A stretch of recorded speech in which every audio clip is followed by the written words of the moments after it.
Hello everyone, I am Mrs Esther Massey. Today I will explain you a story from the supplementary section of your syllabus, The Adventure of Toto by Ruskin Bond.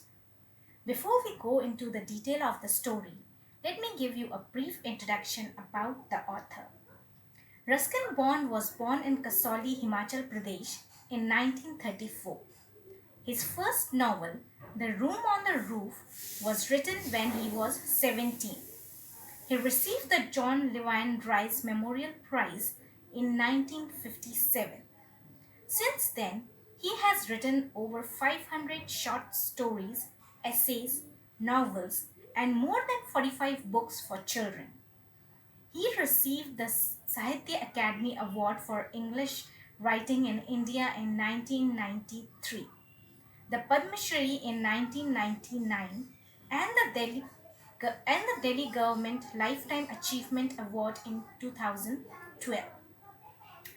Before we proceed further, let me ask you, have you ever had a baby monkey as a pet? Toto is a baby monkey. Let's find out whether he is mischievous or docile. The writer's grandfather bought Toto from a Tonga driver. It was a beautiful small red monkey. Toto had bright mischievous eyes and sharp white teeth like pearl. His hands looked dried up, but his fingers were quick. He could see the tail as an extra hand. The writer's grandfather bought him for 5 rupees and kept it secret from the grandmother. He had a small private zoo, but whenever he brought home a new animal or bird, grandmother created tension. So the grandfather and the writer decided to keep the arrival of Toto a secret. They tied him securely to a peg in a closet near to the writer's bedroom. When they went to release him after few hours, they found that Toto had already freed himself. He had torn the wallpaper and the writer's school blazer into small pieces.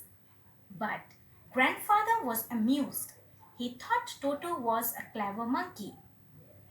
Toto was then transferred to a big cage in the servants' quarter where a number of pets lived with each other in peace. But Toto proved to be a nuisance. He did not let any of his companions sleep at night. Grandfather had to go to Saharanpur to collect his pension. He decided to take Toto with him. He put Toto in a canvas bag. Toto had no chance to get out of it. He remained in the bag till the grandfather reached Saharanpur. When grandfather was given the ticket to the ticket collector, Toto stuck out his head and gave the ticket collector a wide grin. The ticket collector was taken aback, but he classified Toto as a dog. Grandfather had to pay fare for Toto's journey too. Toto was given a comfortable home in the stable which he shared with a donkey named Nana.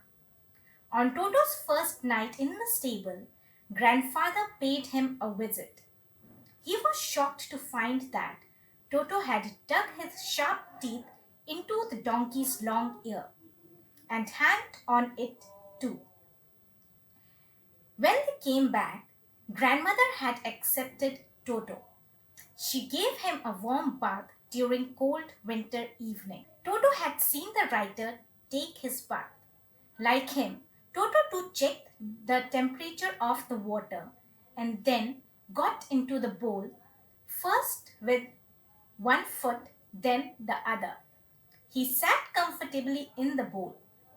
He rubbed himself all over with soap, and when the water became cold, he got out of it and ran to the kitchen fire to dry himself.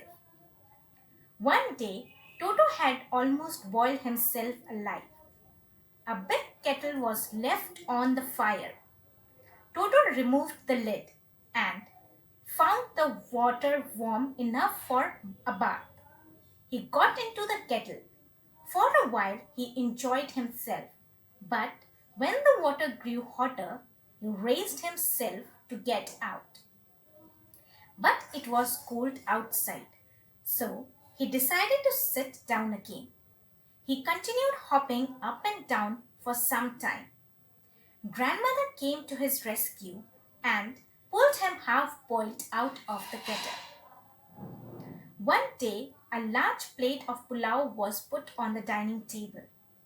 Toto got into the room and began stuffing himself with the delicious pulao. When grandmother came in, she shouted at him. He threw the plate at her. One of Ryder's aunt rushed forward. Toto hurled a glass of water at her. When grandfather arrived, Toto carried the plate up into the branches of tree. He ate every grain of rice and threw down the empty plate, which broke into pieces. This pleased Toto. He chatted with delight. One bad habit of Toto was that whenever he got a chance, he grabbed a lady's dress and tore a hole in it. Finally, grandfather found Toto mischief too expensive, and he sold it back to the Tonga driver for only 3 rupees. So, students, in this story, we have seen that Ruskin Bond, the writer, his grandfather bought a monkey, and how mischievous he was. He used to always create one or the other problem at home and with other animals, and he was very mischievous. So, that's the end of this lesson. I hope you all have understood the story. Thanks for watching this video.